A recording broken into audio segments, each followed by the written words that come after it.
Hello friends, welcome back to my channel only study. तो आज हम जीके के क्वेश्चंस यानी जीके साइंस पढ़ने वाले हैं। तो चलिए स्टार्ट करते हैं आज के इस लेक्चर को।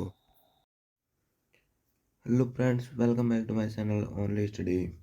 तो आज हम कोशिका के मुख्य भागों के बारे में चर्चा करेंगे, जो कि हमारे पहले पार्ट में हम कोशिका के बारे में पढ़े थे और जीव द्रव्य के बारे में पढ़े थे। तो कोशिका के मुख्य भाग क्या हैं उसके बारे में पढ़ते हैं, मेन पार्ट ऑफ सेल। तो देखते हैं कोशिका के मुख्य भाग। पहला है कोशिका भित्ति, सेल वॉल, जिसे इंग्लिश में कहते हैं सेल वॉल। यह केवल पादपों यानी प्लांट्स में पाया जाता है। यह सेल्यूलोज का बना होता है। सेल्यूलोज एक कठोर दृढ़ पदार्थ है, इसका बना होता है। यह कोशिका को निश्चित आकृति एवं आकार बनाए रखने में सहायक होता है। जीवाणु का कोशिका भित्ति यानी पेप्टिडोग्लिकैन का बना होता है। जीवाणु जो होता है वो कोशिका भित्ति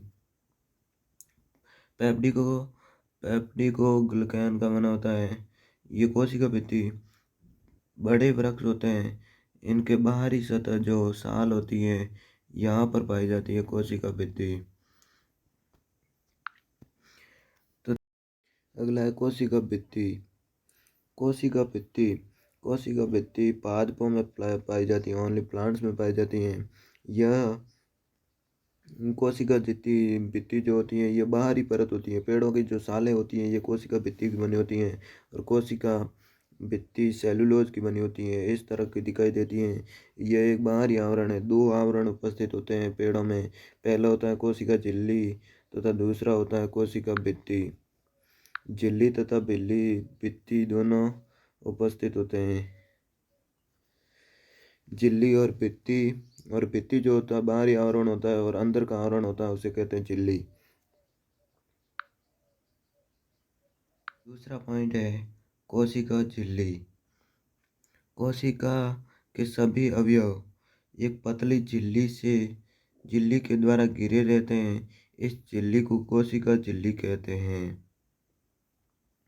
यह अर्ध पारगम्य मतलब आधे पदार्थों को अंदर जाने देती हैं और आधों को नहीं जाने देती हैं।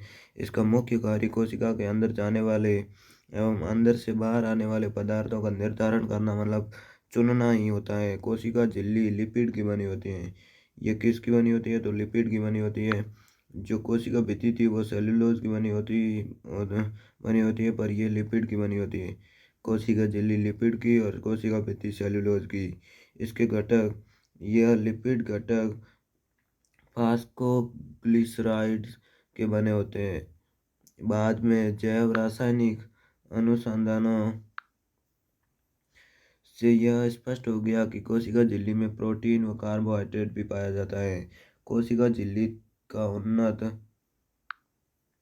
नमूना 1972 में सिंगर व निकोलसन द्वारा प्रतिपादित किया गया, जिसे तरल खमीर यानी नमूना के रूप में स्वीकार किया गया। इसके अनुसार लिपिड के अर्ध तरलीय प्रकृति के कारण द्विसतह के भीतर प्रोटीन पारस्परिक गति करता है। तारक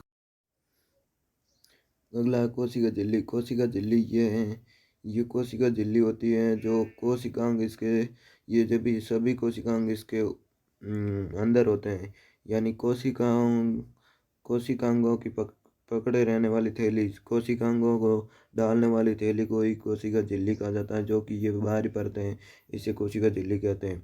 यह इस टाइप की बनी होती हैं। ये प्रोटीन की बनी होती हैं, सॉरी लिपिड की बनी होती हैं। यह एक ही आवरण की बनी होती है। अगला पॉइंट है तारक काय। तारक काय को इंग्लिश में कहते हैं सेंट्रोसोम। इसकी खोज बॉबरी ने की थी। यह केवल जंतु कोशिका में पाया जाता है। तारक काय के अंदर एक या दो कण जैसी संरचना होती है जिन्हें सेंट्रियोल कहते हैं। समसूत्री विभाजन में यह द्रव्य का निर्माण करता है। तारक काय जो होता है वो कोशिका विभाजन में सहायक होता है, सेल डिवीजन में सहायक होता है, जो कि तारकाएं के द्वारा सेल विभाजन अधिकतम होता है। जैसे कि कैंसर रोग है तो ये कोई बीमारी नहीं है, ये कोशिकाओं की अधिक मात्रा में मतलब हम सोच भी नहीं सकते, इतनी मात्रा में कोशिकाओं का विभाजन होना। तारका उपस्थित होता है तो कोशिकाओं का विभाजन होता है, जिसके कारण कैंसर होता है। परंतु ब्रेन में, हमारे दिमाग में तंत्रिका कोशिका होती है जिसका विभाजन नहीं होता है, क्योंकि इसके अंदर तारका उपस्थित नहीं रहते हैं, यानी साइटोसोम उपस्थित नहीं रहते हैं। परंतु हमारे ब्रेन में 90% भाग, केवल 90% भाग ही न्यूरॉन है, और जो दूसरा 10% भाग है उसका नाम है गिलियल सेल। GILIYLL,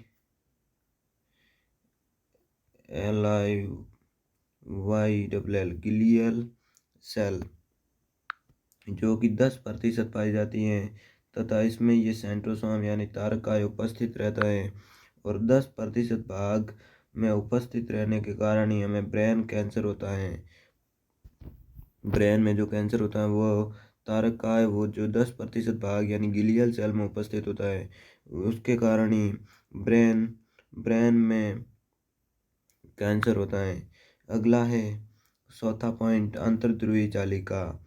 अंतर्ध्रुवी जालिका को इंग्लिश में कहते हैं एंडोप्लाज्मिक रेटिकुलम। इसे ER से भी प्रदर्शित करते हैं। यूकेरियोटिक कोशिकाओं के कोशिका द्रव्य में सपटे आपस में जुड़े थैली युक्त छोटी नलिकावत जालिका तंत्र बिखरा रहता है, जिसे अंतर्ध्रुवी जालिका कहते हैं। अंतर्ध्रुवी जालिका कहते हैं। प्रायः राइबोसोम अंतर्ध्रुवी जालिका के बाहरी सतह पर चिपके रहते हैं। जिस अंतर्ध्रुवी जालिका के सतह पर ये राइबोसोम मिलते हैं उसे खुरदरी अंतर्ध्रुवी जालिका कहते हैं। राइबोसोम की अनुपस्थिति पर अंतर्ध्रुवी जालिका चिकनी लगती हैं। जब राइबोसोम उपस्थित नहीं होते तो अंतर्ध्रुवी जालिका चिकनी होती है, और जो राइबोसोम है वो ही उन्हें खुरदरी बनाते हैं। अंतर्ध्रुवी जालिका दो टाइप की होती है, खुरदरी अंतर्ध्रुवी जालिका और चिकनी अंतर्ध्रुवी जालिका। चिकनी होती है अतः इसे चिकनी अंतर्ध्रुवी जालिका कहते हैं। चिकनी अंतर्ध्रुवी जालिका जिन पर राइबोसोम मौजूद नहीं होते हैं। जो कोशिकाएं प्रोटीन संश्लेषण एवं स्रवण में सक्रिय भाग लेती हैं उनमें खुरदरी अंतर्ध्रुवी जालिका बहुतायत से मिलती हैं। चिकनी अंतर्ध्रुवी जालिका में प्राणियों में लिपिड संश्लेषण के मुख्य स्थल होते हैं।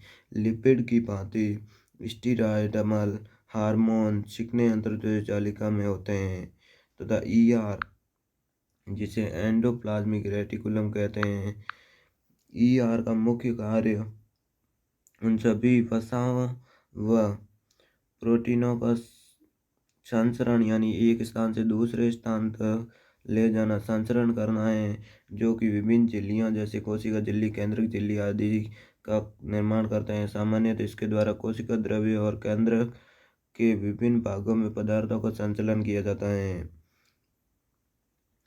अगला पॉइंट है राइबोसोम। राइबोसोम की सर्वप्रथम खोज रॉबिन्सन एवं ब्राउन ने 1953 में की, तथा ये पादप कोशिकाओं में उपस्थित होता है। J. Palade ने 1953 में जंतु कोशिका में भी राइबोसोम देखा, तथा 1958 में रॉबर्ट ने इसका नामकरण किया। यह राइबो न्यूक्लिक एसिड यानी RNA से प्रदर्शित किया। इस राइबो न्यूक्लिक एसिड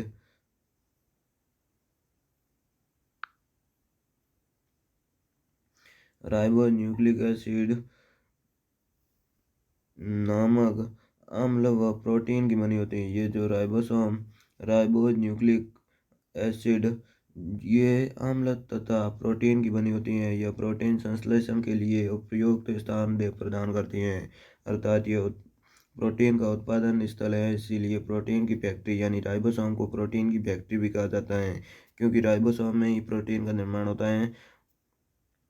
और राइबोसोम को प्रोटीन की फैक्ट्री कहा जाता है। राइबोसोम केवल कोशिका द्रव्य में ही नहीं बल्कि हरित लवक यानी सूत्रकणिका एवं खुरदरी अंतर्ध्रुवी जालिका में भी मिलते हैं। यूकेरियोटिक राइबोसोम 80S तथा प्रोकैरियोटिक राइबोसोम 70S प्रकार के होते हैं। राइबोसोम के दो प्रकार हैं। यह S का मतलब होता है स्वेडबर्गर इकाई, अवसाधना गुणांक को प्रदर्शित करता है। यहाँ एस अवसाधना गुणांक को प्रदर्शित करता है। यह अपरोक्ष रूप में आकार व घनत्व को व्यक्त करता है। और ये जो दिया गया है इसको भी पढ़ लेते हैं। नोट: स्तनी के लाल रुधिर कण में राइबोसोम एवं अंतर्प्रद्रवी जालिका नहीं पाया जाता है। लाल रुधिर कण द्वारा प्रोटीन विश्लेषण नहीं होता है।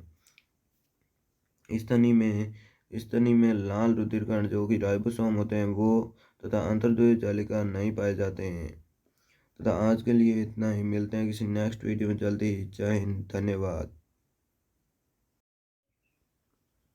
अंतर्द्रव्य जालिका दो प्रकार की होती है। नंबर 1 है चिकनी अंतर्द्रव्य जालिका तथा नंबर 2 है खुरदरी अंतर्द्रव्य जालिका। खुरदरी है जो ये है और चिकनी है ये। खुरदरी राइबोसोम बनाता है। इनमें यह अंतर हो गया कि खुरदरी में राइबोसोम उपस्थित होता है तथा इस चिकनी में अनुपस्थित होता है। ये थोड़ा उल्टा लिखा गया था इसीलिए। और इसको यानी अंतर्द्रव्य जालिका को ईआर यानी एंडोप्लाज्मिक रेटिकुलम कहते हैं। इसे ईआर से प्रदर्शित करते हैं। और राइबोसोम जो है ये एक प्रकार का धब्बा है जो कि खुरदरी अंतर्द्रव्य जालिका को खुरदरी बनाता है। ये प्रोटीन का भी निर्माण करता है। ये वसा तथा लिपिड का निर्माण करता है। वसा तथा लिपिड का निर्माण चिकनी अंतर्द्रव्य जालिका करती है।